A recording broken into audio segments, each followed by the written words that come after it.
And let's have a seat right here. It's wonderful to see you all this morning. Thank you. Thank you. Hi. It's good to see you. Yes. One of those Easter bunnies we were just talking about, right? So, we're going to share in a few minutes our flower communion.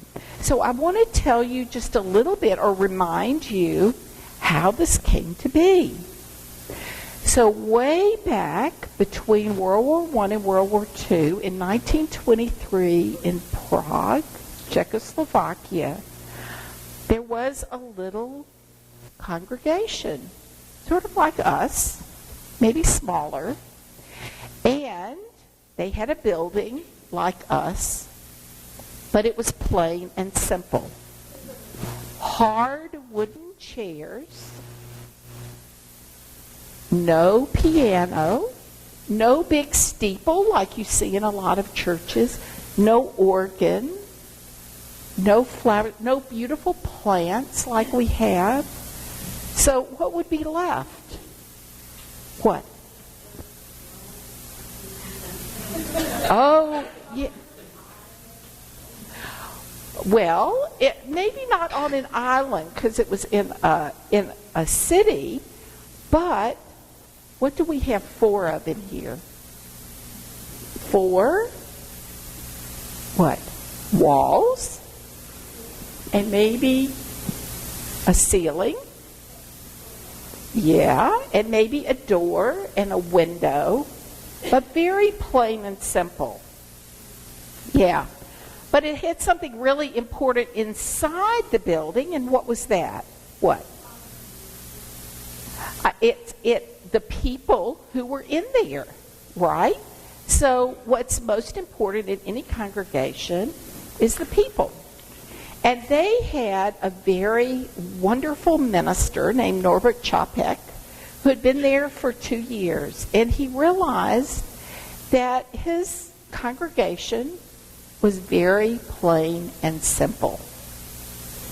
And he thought, what can I do to bring more beauty? So he wrote some songs, and one of them is in our hymnal.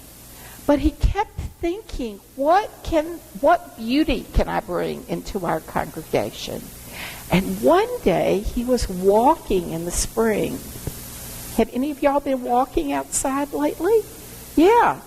Or bicycling? I know Laurel's been bicycling.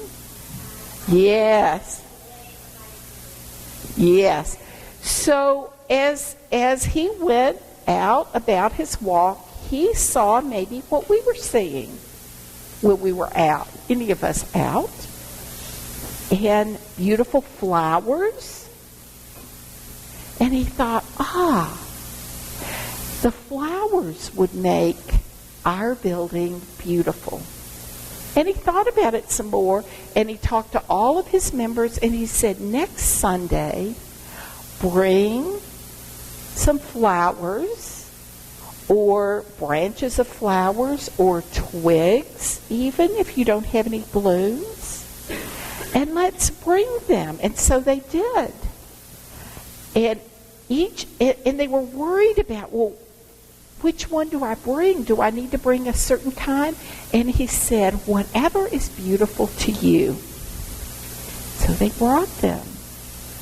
And suddenly their building wasn't so plain and simple looking anymore.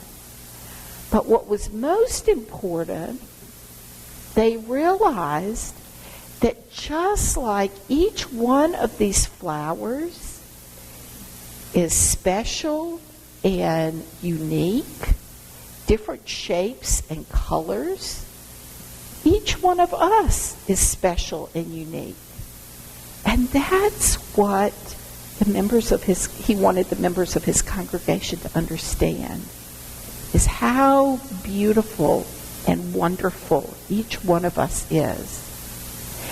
And so the members of his congregation learned that message.